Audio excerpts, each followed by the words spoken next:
മക്കളെ, മിഥിലാവസാണ്. മക്കളെ, chemical bonding അഥവാ രാസബന്ധനം എന്നുള്ള ചാപ്റ്റർ പഠിക്കുമ്പോൾ ഒരുപാട് കൺഫ്യൂഷൻസ് എന്റെ കുട്ടികളുടെ മനസ്സിലേക്ക് വരാറുണ്ടല്ലേ. ഈ ചാപ്റ്റർ എങ്ങനെയാണ് പ്രോപ്പർ ആയിട്ട് നിങ്ങൾക്ക് പഠിക്കാനായിട്ട് സാധിക്കുക? ആദ്യം തന്നെ എന്റെ കുട്ടികൾ മനസ്സിലാക്കണം, ഈ പറയുന്ന ചാപ്റ്ററിൽ വരുന്ന ഓരോ കോൺസെപ്റ്റുകളും നമ്മുടെ കെമിസ്ട്രിയിലെ തന്നെ ഏറ്റവും ബേസ് ആയിട്ടുള്ള കോൺസെപ്റ്റുകളാണ്. അപ്പൊ ഈ ബേസിക്സ് മനസ്സിലാക്കിയാൽ മാത്രമേ ഇനി അങ്ങോട്ടേക്ക് വരുന്ന ഓരോ കാര്യങ്ങളും എന്റെ കുട്ടികൾക്ക് കൃത്യമായിട്ട് മനസ്സിലാവുകയുള്ളൂ. ഫോർ എക്സാമ്പിൾ പറഞ്ഞു കഴിഞ്ഞാൽ, ഒരു കെമിക്കൽ ബോണ്ട് എന്താണ്? ഒരു കെമിക്കൽ ബോണ്ട് എന്ന് പറഞ്ഞാൽ രണ്ട് എലമെന്റുകളെ തമ്മിൽ, രണ്ടോ അതിലധികമോ എലമെന്റുകളെ തമ്മിൽ കമ്പൈൻ ചെയ്ത് നിൽക്കുന്ന ഒരു ആളാണ് അല്ലെ.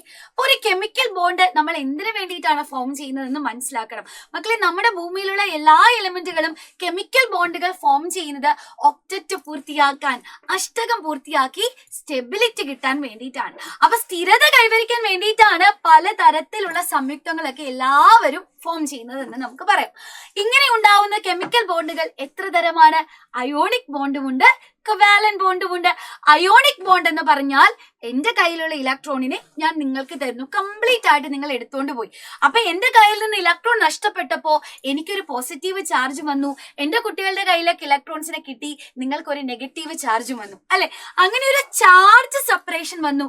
ഈ ചാർജ് സെപ്പറേഷൻ വന്നു കഴിഞ്ഞുള്ള രണ്ട് അയോണുകളെ തമ്മിൽ ബന്ധിപ്പിക്കുന്ന ബോണ്ടാണ് അയോണിക് ബോണ്ട് അല്ലെങ്കിൽ ഇലക്ട്രോ വാലന്റ് ബോണ്ട് എന്ന് പറയുന്നത്. ഇനി എന്താ കൊവാലന്റ് കോമ്പൗണ്ട്സ്? കൊവാലന്റ് കോമ്പൗണ്ട് എന്ന് പറഞ്ഞു കഴിഞ്ഞാൽ ഷെയറിംഗ് ആണ്. എനിക്ക് ഒന്ന് വേണം, നിങ്ങൾക്ക് ഒന്ന് വേണം. അപ്പൊ നമ്മൾ എന്ത് ചെയ്യും? നമ്മൾ രണ്ടുപേരും ഓരോ ജോഡി ഇലക്ട്രോൺസിനെ ഷെയർ ചെയ്യാൻ തുടങ്ങും. അപ്പൊ ഷെയറിംഗ് ഓഫ് ഇലക്ട്രോൺസ് വഴി ഉണ്ടാവുന്നതാണ് കൊവാലന്റ് ബോണ്ട് അഥവാ സഹസംയോജക ബന്ധനം എന്ന് പറയുന്നത് അല്ലെ. ഇത് രണ്ടിനും ഒരുപാട് ഒരുപാട് ഒരുപാട് പ്രത്യേകതകൾ നമുക്ക് പഠിക്കാനുണ്ട്. ഈ കൊവാലന്റ് ബോണ്ട് തന്നെ എടുത്താൽ മൂന്ന് തരമാണ്: single covalent bond, double covalent bond, triple covalent bond അല്ലെ. ഏകബന്ധനം, ദ്വിബന്ധനം, ത്രിബന്ധനം, ഇങ്ങനെ പലതരത്തിൽ നമുക്ക് പഠിക്കാനുണ്ട്. അപ്പൊ മക്കളെ, ഇതേപോലെയുള്ള ബേസിക് ആയിട്ടുള്ള കോൺസെപ്റ്റ് മനസ്സിലാക്കിയാൽ മാത്രമേ എന്റെ കുട്ടികൾക്ക് ഈ ചാപ്റ്റർ സെറ്റ് ആയിട്ട് പഠിക്കാൻ സാധിക്കൂ. അപ്പോ ഈ ചാപ്റ്ററിലെ എല്ലാ കാര്യങ്ങളും നിങ്ങൾക്ക് ഞാൻ പറഞ്ഞു തരും നെക്സ്റ്റ് ദിവസമുള്ള ലൈവുകളിലായിട്ട്. അപ്പൊ തീർച്ചയായിട്ടും എന്റെ കുട്ടികൾ എല്ലാവരും എന്ത് ചെയ്യണം? ഇനി വരുന്ന ദിവസങ്ങളിലെ ലൈവുകളൊക്കെ പ്രോപ്പർ ആയിട്ട് തന്നെ നിങ്ങൾ വാച്ച് ചെയ്യുക. അത് പ്രോപ്പർ ആയിട്ട് വാച്ച് ചെയ്യുന്നതിനോടൊപ്പം തന്നെ നമ്മുടെ റിവൈസിങ് സ്ട്രാറ്റജി നിങ്ങൾ പുറത്തേക്ക് എടുക്കുക. ഒരു തവണ ഒരു കാര്യം പഠിച്ചാൽ എപ്പോഴും ഒരു 10 മിനിറ്റ് ഇടവിട്ട്, ഒരു മണിക്കൂറിൽ, ഒരു ദിവസം കഴിയുമ്പോൾ, ഒരാഴ്ച കഴിയുമ്പോൾ, ഇങ്ങനെ ഒരു പ്രോപ്പർ ആയിട്ടുള്ള ടൈം ഇന്റർവെല്ലിൽ നിങ്ങൾ അത് റിവൈസ് ചെയ്യുക. അങ്ങനെയാണെങ്കിൽ ക്രിസ്മസ് പരീക്ഷ എത്തുമ്പോഴത്തേക്കും ഒന്ന് ബുക്ക് എടുത്ത് വായിച്ച് നോക്കുമ്പോഴത്തേക്കും എല്ലാ കാര്യങ്ങളും എന്റെ കുട്ടികൾക്ക് ഓർമ്മ വരുന്നതായിരിക്കും.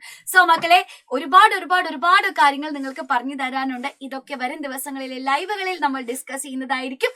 സോ നമുക്കൊരു മറ്റൊരു വീഡിയോയിൽ കാണാം. Tata, bye bye.